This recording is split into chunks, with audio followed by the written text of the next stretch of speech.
Hello student, आज का topic है सामान्य संक्रामक रोग। संक्रामक रोग का अर्थ रोगाणुओं के माध्यम से एक व्यक्ति या प्राणी से दूसरे व्यक्ति या प्राणी को लगने वाले रोग संक्रामक रोग कहलाते हैं। मुख्य संक्रामक रोग है चेचक, छोटी माता, खसरा, डिप्थीरिया, कुकुर खांसी, टिटनस, क्षय रोग, आहार विषाक्तता, रेबीज, मलेरिया, हेपेटाइटिस, डेंगू आदि। अब हम जान लेते हैं संक्रामक रोगों का प्रसार कैसे होता है। संक्रामक रोगों के रोगाणुओं का प्रसार निम्नलिखित 4 प्रकार से होता है। पहला, जल एवं आहार द्वारा। हैजा, टाइफाइड, अतिसार तथा पेचिस आदि रोग फैलते हैं।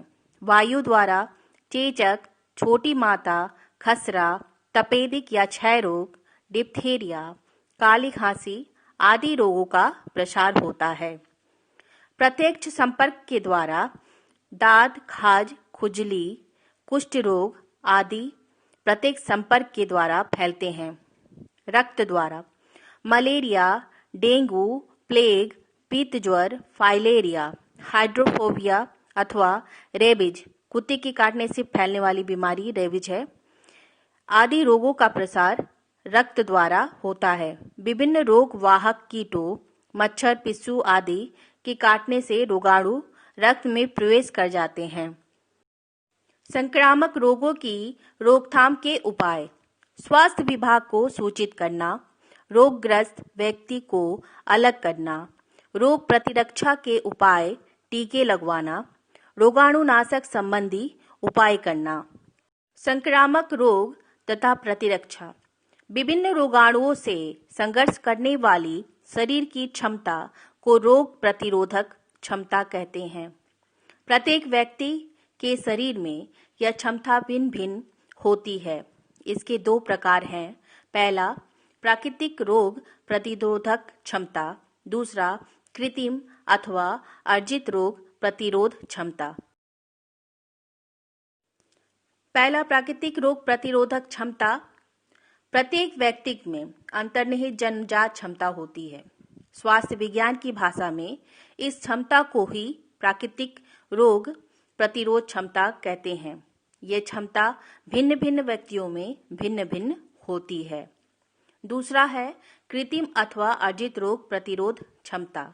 यह सत्य है कि प्रत्येक व्यक्ति के शरीर में विभिन्न रोगों के रोगाणुओं से संघर्ष करने की जन्मजात क्षमता होती है, परंतु कुछ परिस्थितियों में यह क्षमता रोगों से बचने के लिए पर्याप्त नहीं होती। ऐसी परिस्थितियों में रोगग्रस्त होने से बचने के लिए एवं स्वस्थ बने रहने के लिए कुछ अतिरिक्त रोग प्रतिरोध क्षमता की आवश्यकता होती है। यह अतिरिक्त क्षमता विभिन्न उपायों द्वारा प्राप्त की जाती है तथा स्वास्थ्य विज्ञान की भाषा में इस अतिरिक्त रोग प्रतिरोध क्षमता को कृत्रिम अथवा अर्जित रोग प्रतिरोध क्षमता कहते हैं। विभिन्न रोगों में टीके लगवाने की अवधि: विभिन्न रोगों से बचने के लिए टीके लगवाए जाते हैं।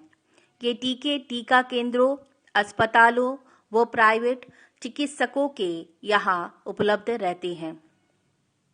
कुछ संक्रामक रोगों में टीका लगवाने की आयु एवं अवधि को प्रस्तुत सारणी में दी गई है।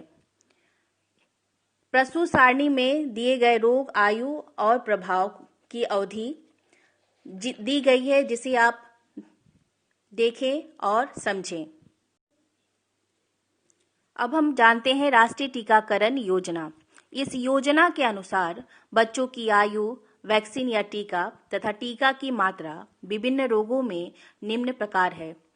इसे भी प्रस्तुत तालिका में दर्शाया गया है, जो आप देखें और समझें। या कहीं इस तालिका में कहीं से भी आपको कोई डाउट हो तो उसे कमेंट बॉक्स में लिखें। मैं उसे नेक्स्ट वीडियो में आपको शेयर करूंगी।